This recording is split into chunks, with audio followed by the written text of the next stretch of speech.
Do you know what a deal is? Yes, it's an agreement between two people where one person says, if you do this, then I'll do that. So, have you ever made a deal with anyone? Did it go the way you wanted it to? Hello everyone, I'm Kathleen Pelly. Welcome to Journey with Story. Today's story is an encore episode of an ancient Greek myth about two deals. One deal is between two kings, and the other deal is between a prince and a princess. And let's just say, neither of these deals work out quite the way anyone expected. By the way, there is a famous monster in this story called a Minotaur, who was thought to be half man and half bull. Let's take a journey with our encore episode of Theseus and the Minotaur. Long, long ago in ancient Greece, on a beautiful island called Crete, there lived a king named Minos. He had everything a king could possibly desire, but still, every now and then King Minos sent his navy across the sea to attack the village of Athens, plundering their land and all their possessions. Now the King of Athens became desperate. He had to find a way to protect his land and his people. If only he had more time, he figured, he could build a strong navy, strong enough to do battle with this King Minos and keep his own people safe. So, the King of Athens offered King Minos a deal. If Minos promised not to attack Athens for 9 years, then Athens would agree to send 7 boys and 7 girls to the island of Crete to be eaten by the terrible monster that King Minos kept as a pet, the dreaded Minotaur. The Minotaur lived in the middle of a maze on the island of Crete, and King Minos doted on him. And so, when he heard of this deal from the King of Athens, he accepted it. After all, he thought, I only send out my navy to attack them when I'm bored. I have no need of their land or possessions, and this way I can give my beloved Minotaur a special tasty treat of 7 boys and 7 girls. So, as the years passed, Athens did build a navy. But King Minos did not attack as the King of Athens had expected.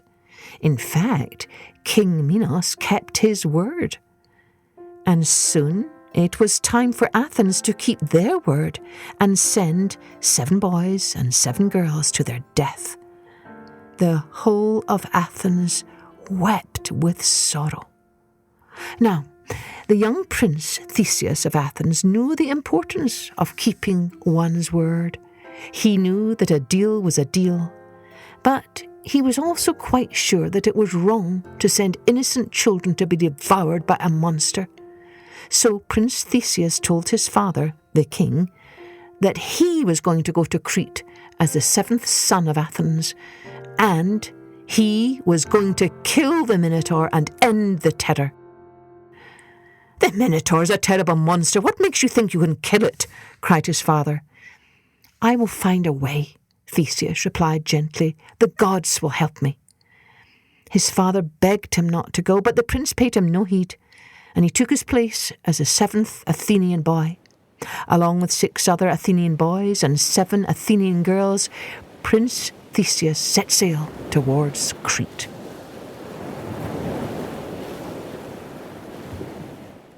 When the prince and the children arrived on the island of Crete, King Minos and his daughter, the Princess Ariadne, came out to greet them. The Princess Ariadne did not say anything, but her eyes narrowed thoughtfully. Late that night, she wrote Prince Theseus a note, and she slipped it under his bedroom door. It read, Dear Theseus, I am a beautiful princess, as you probably noticed the minute you set eyes on me. I am also a very bored princess. Without my help, the Minotaur will surely gobble you up. I know a trick or two that will save your life. If I help you kill the monster, you must promise to take me away from this tiny island so that others can admire my beauty. If interested in this deal, meet me by the gate to the labyrinth in 1 hour. Yours very truly, Princess Ariadne. Prince Theseus slipped out of the palace and waited patiently by the gate. Finally, Princess Ariadne showed up. In her hands she carried a sword and a ball of string. Ariadne gave the sword and the ball of string to Prince Theseus. Hide these inside the entrance to the maze. Tomorrow, when you and the other children from Athens enter the labyrinth, wait until the gate is closed, then tie the string to the door, unroll it as you move through the maze, and that way you will find your way back again. The sword? Well, I think you know what to do with the sword, she laughed. Theseus thanked the princess for her kindness. Don't forget now, she cautioned Theseus, you must take me with you so that all the people can marvel at my beauty. The next morning, the Athenian children, including Prince Theseus, were shoved into the maze. The door was locked firmly behind them. Following Ariadne's directions, Theseus tied one end of the string to the door. He told the children to stay by the door and to make sure the string stayed tied so that the prince could find his way back again. The children hung on to the string tightly as Theseus entered the maze alone. For a long time he wound his way in and out through the maze until finally, hurtling straight toward him, came the Minotaur.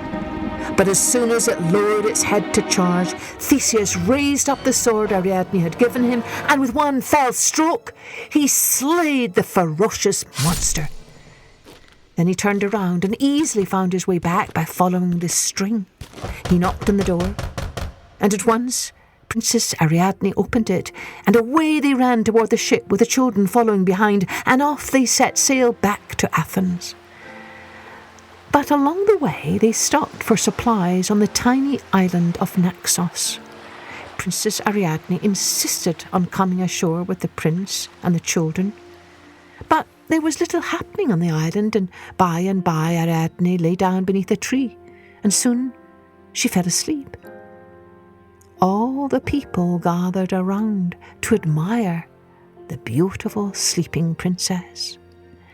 Seeing what was happening, Theseus beckoned the children of Athens to his side, and off they hurried back to the ship and sailed away, leaving the sleeping princess surrounded by her crowd of admirers. After all, a deal is a deal.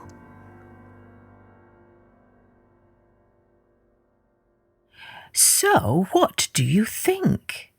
How do you think Ariadne felt when she woke up? And how do you think King Minos felt when he learned his pet Minotaur was dead? What do you think this story's souvenir is? A little nugget of truth about what it means to be human and walk in this world.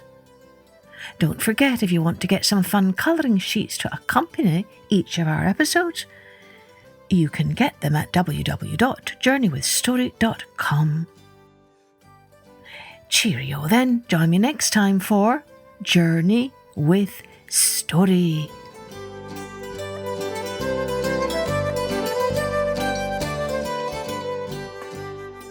Music and post-production was by Colette Jonas.